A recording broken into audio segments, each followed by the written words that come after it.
Odisha outsourcing कर्मचारी महासंघ तरफ एक कार्यकारी कमिटी बैठक और सांबादिक सम्मिलनी उत्कल आश्रम सम्मिलनी सभागृह कक्ष अनुष्ठित हो जाइए। कर्मचारी मानक विभिन्न समस्यार समाधान नहीं वर्तमान सरकार कौन पदक्षेप नेउनथुबा जोगु एथिनै बैठक में उद्वेग प्रकाश करा जायथिला। वर्तमान कर्मचारी मानकु छोटेई करा जाउथुबा जोगु क्षोभ प्रकाश करा जायथिला। तेणु आगामी मौसमी अधिवेशन रे राज्य स्तरीय आंदोलन को जोरदार करा जिवो बोली ठारे जिला सभापति विजय कुमार मल्लिक सूचना देथिले।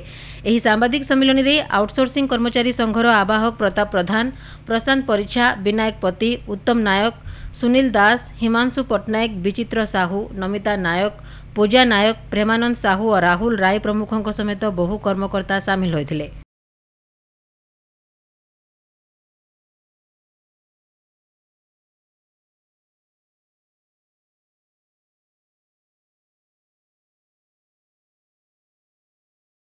प्रताप प्रधान ओडिशा आउटसोर्सिंग कर्मचारी महासंघर राज्य आवाहक। आज आम सर्वभारतीय श्रमिक संगठन इफ्टू द्वारा अनुबंधित विभिन्न कर्मचारी संघ महासंघर आज बैठक सांबादिक सम्मेलन। यही सम्मेलन माध्यम आम यही बार्ता देवाक चाहूँ, नुआ सरकार आसवा परे पूर्व से जो घोषणा करते जे ठिका और आउटसोर्सिंग प्रथा राज्य हटिब।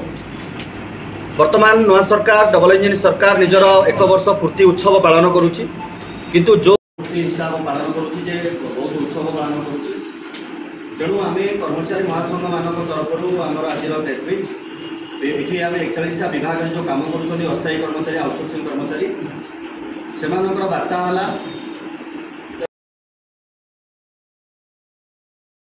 है आम ठिका उच्छेद कर आउटसोर्सिंग उच्छेद कर तार वीडियो पाइपर।